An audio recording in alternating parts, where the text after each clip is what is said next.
కళ్యాణ్ గారు, ఏంటి మీరు మాట్లాడేది? మా బావకి అర్చన ఎక్కడుందో తెలుసా? తెలుసని, తన భార్యను కలిశానని, తన మీద ఇంకా కోపంతోనే ఉందని మీ బావే నాతో చెప్పాడు.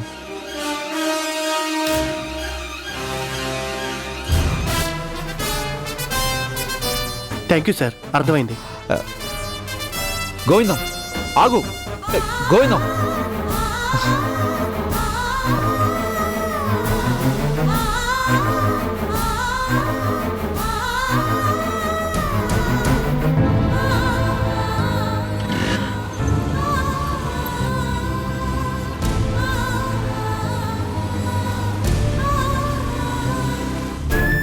ఎవరా వెళ్ళేది? గోవిందం అని ఒట్టే అమాయకుడు. మా రాంప్రసాద్కి బావమరిది. కాఫీ తెచ్చేలోపే వెళ్ళిపోయాడే. తెలీదు. రామ్ భార్య గురించి ఏదో అడగాలని వచ్చాడు. మాట్లాడుతూనే మధ్యలో ఎందుకో నేను పిలుస్తున్నా వెళ్ళిపోయాడు. ఓ, ఆయన గారి భార్య గురించా? ఇంట్లోంచి తరిమేశాడని మీరే చెప్పారు కదా. ఆయన కట్టుకున్న వాడికి లేని బాధ ఆయన గారి బావమరిదికెందుకు?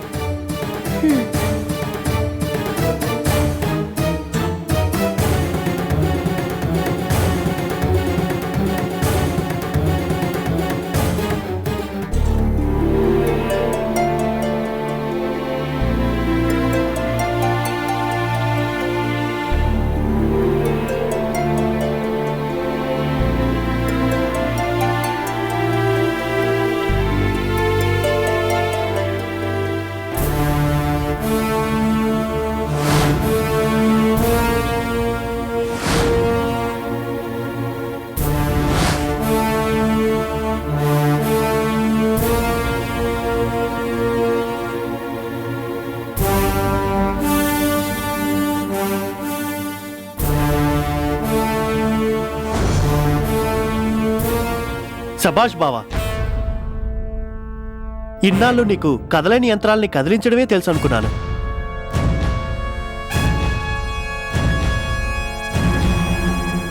కానీ బుకాయించి మభ్యపెట్టి ఎవరికీ తెలియకుండా నిజాన్ని దాచిపెట్టడం కూడా తెలుసు అని ఈ రోజే తెలుసుకున్నాను. గోవిందం, ఏం మాట్లాడుతున్నావు? ఏం మాట్లాడుతున్నానా? నాకు తెలిసిన మా బావగారితో నాకు తెలియని ఇంకో మనిషి గురించి. గోవిందం, నువ్వేమంటున్నావో నాకు అర్థం కావడం లేదు. చాలు బావా, చాలు. నిజం బయట పడ్డాక కూడా ఇంకా నాటకాలాడు.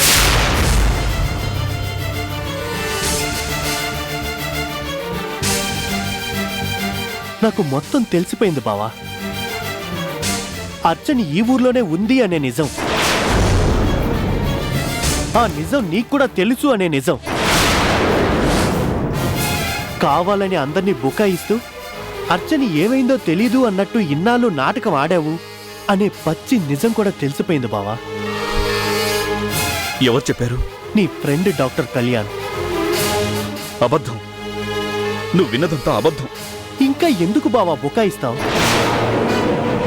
కళ్యాణ్ మొత్తం చెప్పాడు. ఏం చెప్పాడు? ఇంకేం చెప్పాలి? అర్చన ఈ ఊళ్ళోనే ఉంది అనే నిజం నీకు తెలుసు. నీకు మాత్రమే కాదు, నీ ఫ్రెండ్కి కూడా తెలుసు.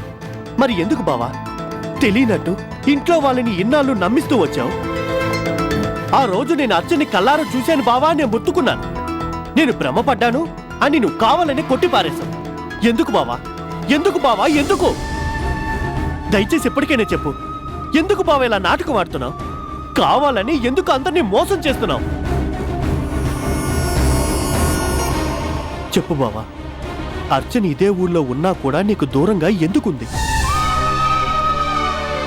నీ తప్పు నువ్వు తెలుసుకొని మారిన మనిషిగా నా భార్య ఎక్కడుందో తెలిస్తే నా కన్నీళ్లతో తన పాదాలు కడిగి తీసుకొస్తానన్న నువ్వే ఇప్పుడు అన్నీ తెలిసినా కూడా మౌనంగా ఉంటున్నావు. ఎందుకు బావా?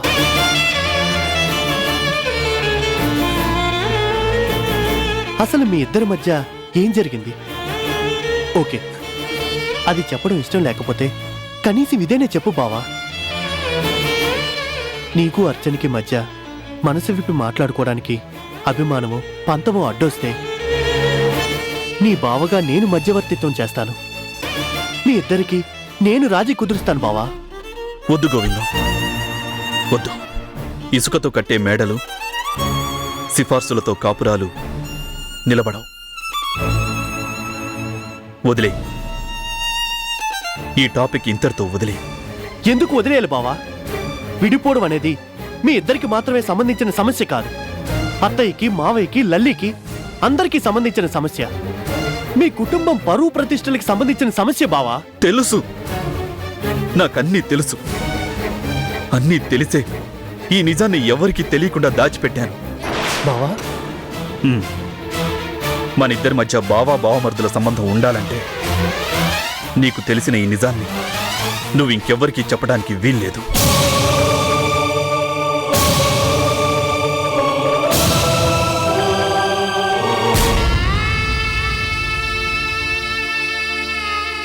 చెప్పావో, ఇక ముందు మన మధ్య మాటలు కూడా ఉండవు. That's all.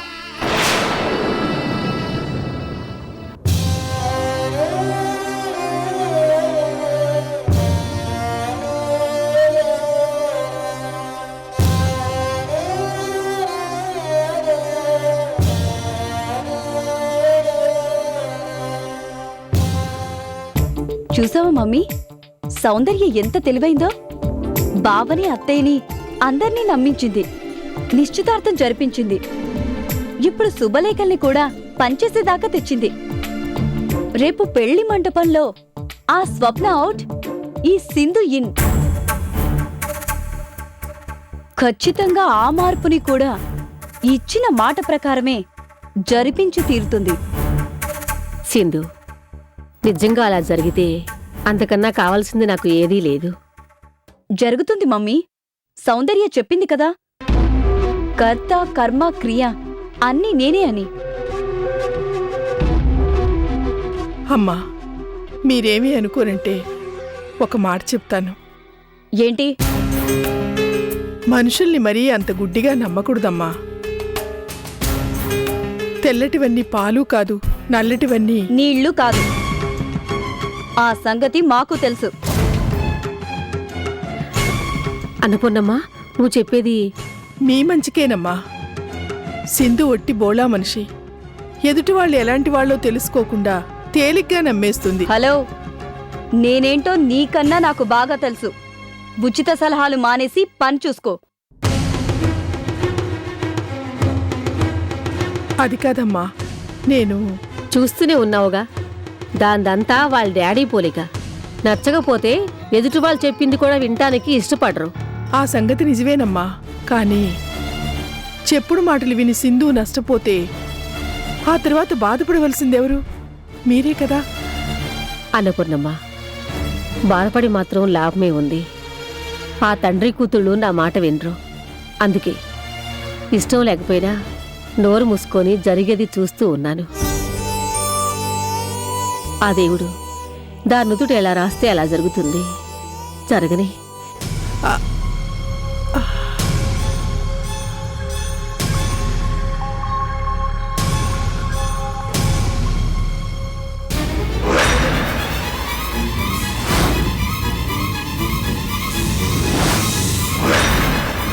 అంటే నా మీదే చాడీలు చెప్పడం మొదలు పెట్టారన్నమాట.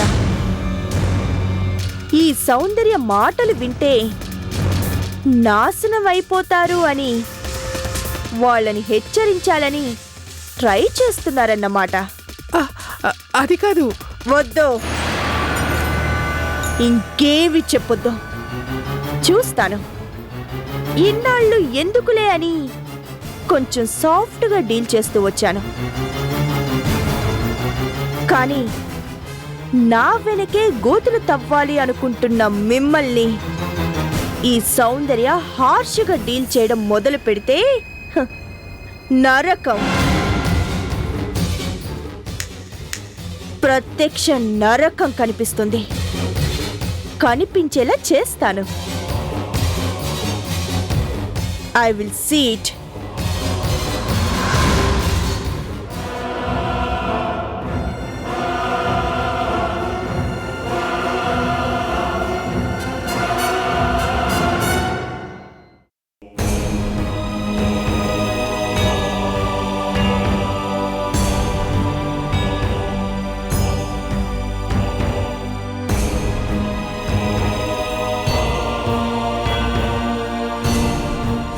ఎక్కడుందో తెలియకపోవడం ఏంటి?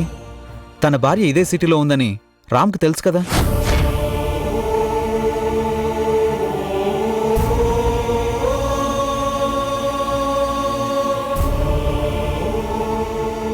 తెలుసని, తన భార్యను కలిశానని, తన మీద ఇంకా కోపంతోనే ఉందని మీ బావే నాతో చెప్పాడు.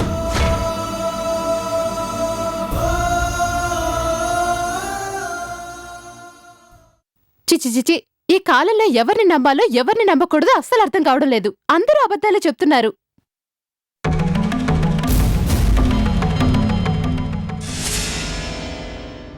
ఏంటండి, నేను గుడికి వెళ్లే ముందు టిఫిన్ పెడితే అప్పటినుంచి తినకుండా ఏం చేస్తున్నారు? ఏమండి, ఉమ్, టిఫిన్ చేయకుండా ఏం చేస్తున్నారు? ఏదో ఆలోచిస్తూ ఉండిపోయాను. బాగుందండి, చాలా బాగుంది. మీకిష్టం కదా అని జీడిపప్పు ఉప్మా చేసి పెడితే తినడం మానేసి ఆలోచిస్తూ కూర్చున్నారా? అయినా నాకు తెలియక అడుగుతాను, ఏంటంత దీర్ఘాలోచన? ఆ, ఏం లేదు. నిజంగా ఏం లేదా? నిజం కల్పు, నిజంగానే ఏమీ లేదు. సరే, టిఫిన్ చేయకపోతే చేయకపోయారు కానీ గుళ్ళో ప్రసాదం ఇచ్చారు, ఈ ప్రసాదమైనా తినండి. ఆ, ఆగండి ఆగండి, ప్రసాదం కళ్ళ కొద్దుకుని తినమని కూడా చెప్పాలా? సారీ కల్పు, మర్చిపోయాను.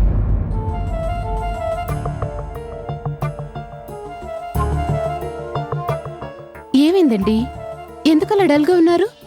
అబ్బే ఏం లేదని చెప్పాను కదా. ఆ, అవును, గుళ్ళో దేవుణ్ణి ఏమని మొక్కుకున్నావు? మా పుట్టింట్లో అందరూ క్షేమంగా ఉండాలని మొక్కుకున్నాను. కల్పు, నువ్వు చాలా మంచిదాను కల్పు. ఈ మంచితనం నాది కాదండి, అర్చన వదింది. తన వల్లే నేను ఓ ఆడపిల్లనని గ్రహించాను. ఎలా మాట్లాడాలో, ఎలా నడుచుకోవాలో తెలుసుకున్నాను. ఇవాళ నేనిలా సంతోషంగా ఉన్నానంటే అందుకు కారణం దేవతలాంటి అర్చన వదినేనండి. ఎక్కడ ఉందో, ఎలా ఉందో ఎవరికీ తెలీదు. ఎందుకు తెలీదు? మీ అన్నయ్యకి అన్నీ తెలుసు. అన్నీ అంటే? మన ఇద్దరి మధ్య బావమర్దుల సంబంధం ఉండాలంటే నీకు తెలిసిన ఈ నిజాన్ని నువ్వు ఇంకెవ్వరికీ చెప్పడానికి వీల్లేదు. చెప్పండి, మా అన్నయ్యకి అన్నీ తెలియడమేంటి? మీ అన్నయ్య కాదు కల్పు, ఆ దేవుడికి అన్నీ తెలుసు అంటున్నాను. అవును, ఆ దేవుడికి అన్నీ తెలుసు. అన్నీ తెలిసే మనుషులతో ఆడుకుంటాడు. లేకపోతే దేవతలాంటి అర్చన వదినికి ఈ కష్టాలేంటి, అసలెక్కడుందో కూడా తెలియని ఈ పరిస్థితి ఏంటి? నిజంగా దేవుడు కనికరం లేనివాడండి, బండరాయి, పాషాణం. కనికరం లేనివాడు, పాషాణం లాంటివాడు ఆ దేవుడు కాదు కల్పు, మీ అన్నయ్యే. మీ అన్నయ్యే.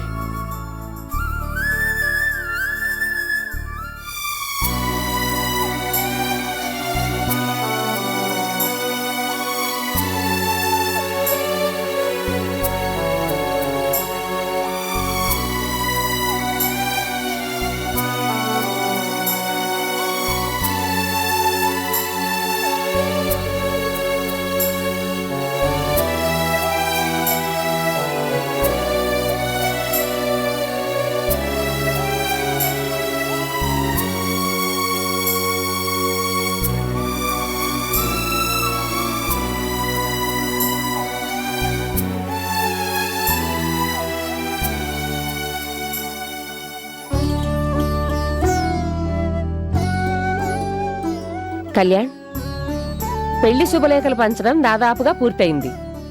పోస్టులో పంపించాల్సిన వాళ్ళకు కూడా పంపించేశాం. మరి ఇక మిగిలింది వనస్థలిపురంలో ఉన్న మీ పిన్ని వాళ్ళ ఇంటికి వెళ్ళి పిలవటం. అమ్మా, అంత దూరం? తప్పదురా, వెళ్ళి పిలవకపోతే ఏమైనా అనుకుంటారు. ఎంతోసేపు ఉండొద్దులే, శుభలేఖనిచ్చి ఒక పావుగంట కూర్చొని వచ్చేద్దాం.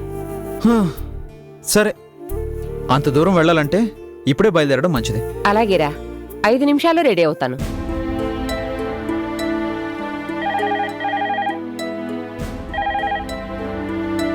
హలో, ఎవరు? మేడం, నేను గ్రేసీని. చెప్పు గ్రేసీ. డాక్టర్ గారు ఉన్నారా? కళ్యాణ్, గ్రేసీ. గ్రేసీ, ఏదైనా అర్జెంటా? ఇవాళ మీరు చేయాల్సిన ఆపరేషన్ గురించి గుర్తు చేయడానికి ఫోన్ చేశాను. ఓ, ఇవాళ ఆపరేషన్ ఉంది కదా, మర్చిపోయాను. ఓకే, నేను అరగంటలో హాస్పిటల్లో ఉంటాను. అనస్థీషియా వాళ్ళు మరో గంటలో వస్తున్నారు. ఓకే. ఓకే డాక్టర్, ఉంటాను. అమ్మా, అది ఈరోజు ఆపరేషన్ ఉంది, నువ్వు వెళ్ళాలి అంతే కదా? సారీ అమ్మా, అది గుర్తులేక నిన్ను పెళ్లి పిలుపులకు తీసుకెళ్తాను అన్నాను. ఏం పర్లేదు, నువ్వు హాస్పిటల్కి వెళ్ళు. నేను ఆటోలో వెళ్ళి వాళ్ళకి శుభలేఖ ఇచ్చి పెళ్లికి తప్పకుండా రండి అని పిలిచి వస్తాను. కానీ అమ్మా, నువ్వు ఒక్కదానివి ఆటోలో అంత దూరం. తప్పదు కదరా, ఏం చేద్దాం? అమ్మా, ఒక్క నిమిషం. ఎవరికిరా? నా ఫ్రెండ్ రాముకి. తను ఫ్రీగా ఉంటే నిన్ను కార్లో తీసుకెళ్తాడేమో అడుగుతాను. పాపం ఏమైనా అనుకుంటాడేమోరా. అమ్మా, రామ్ సంగతి నాకు బాగా తెలుసు, ఏమీ అనుకోడు.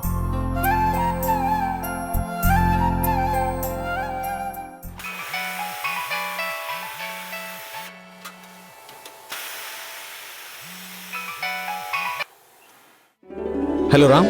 హలో కళ్యాణ్. ఇవాళ నీ ప్రోగ్రామ్ ఏంటి? ఏం లేదు. ఎందుకు? అది ఇవాళ అమ్మని నేను పెళ్లి పిలుపులకి మా బంధువుల ఇంటికి తీసుకెళ్తాను అన్నాను. కానీ ఇవాళ హాస్పిటల్లో ఆపరేషన్ ఉంది. అందుకని నువ్వు ఫ్రీగా ఉంటే.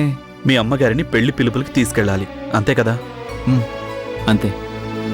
కళ్యాణ్, ఈ మాత్రం దానికి ఇంతగా ఫీల్ అవుతూ అడగాలా? నేను నీ స్నేహితుణ్ణి, నీకోసం ఏం చేయమన్నా చేస్తాను. Thank you.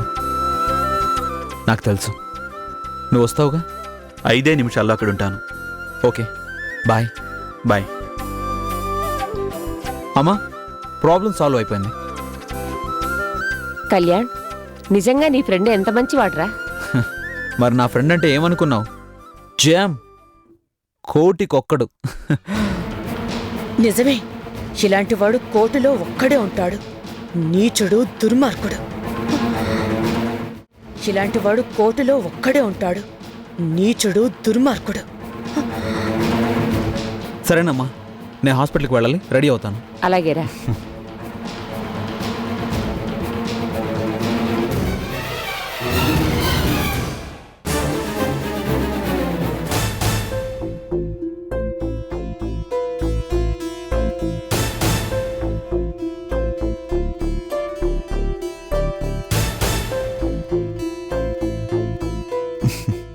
ఏంటి స్వప్న? మీరు చేసిన పని నాకేం నచ్చలేదు.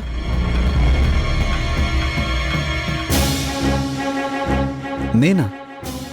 నేనేం చేశాను? అదే మీ ఫ్రెండ్ని రమ్మనటం. తప్పే ఉంది.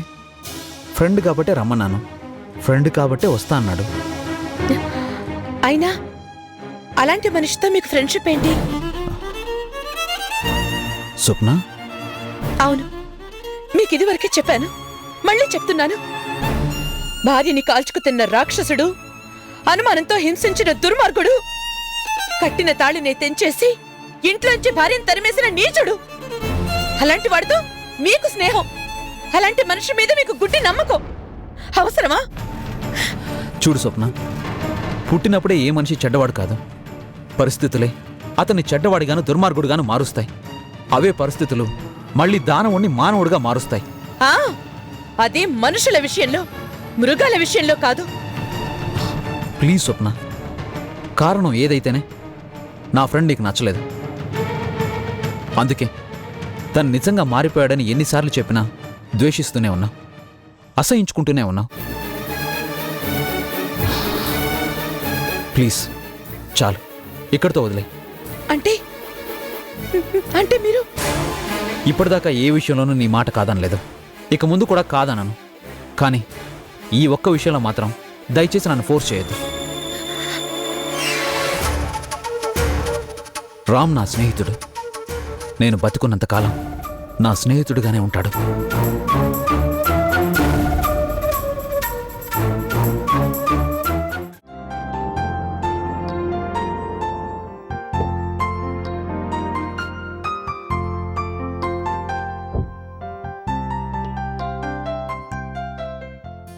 హాయ్ కళ్యాణ్. హలో ఆనంద్, కూర్చో. Thank you. ఏంటి పెళ్లి పిలుపులా? తెలుసు కదా, ఎల్లుండే నా పెళ్ళి. నువ్వు స్వప్న నా పెళ్ళికి తప్పకుండా రావాలి. షూర్, తప్పకుండా వస్తాం. ఇదిగో ముందే చెప్తున్నాను, ఆపరేషన్ ఉంది, అర్జెంట్ పని ఉంది అంటే ఊరుకునేది లేదు. ఓకే ఓకే ఓకే అన్నాను కదా. Thank you. పెళ్ళికి ఇంకా చాలా మందిని పిలవాలి, వస్తాను. Okay, all the best. ఇదిగో కళ్యాణ్, మళ్ళీ చెప్తున్నాను, నా పెళ్ళికి మీరొస్తేనే మీ పెళ్ళికి నేను వచ్చేది. ఓకే ఓకే ఓకే చాలా. Okay, bye. బాయ్.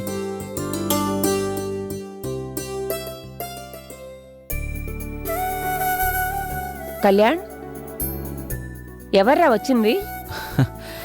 నా జూనియర్ డాక్టర్ అమ్మా. ఎల్లుండి తన పెళ్ళట. నన్ను స్వప్నని తప్పకుండా పెళ్లికి రమ్మని పిలవడానికి వచ్చాడు. ఇంకే సంతోషంగా వెళ్ళరండి. ఏం స్వప్న, వెళ్దామా? కళ్యాణ్, టైం అయిందన్నావు కదా, కూర్చో, భోజనం వడ్డిస్తాను. మ్. స్వప్న చూడమ్మా,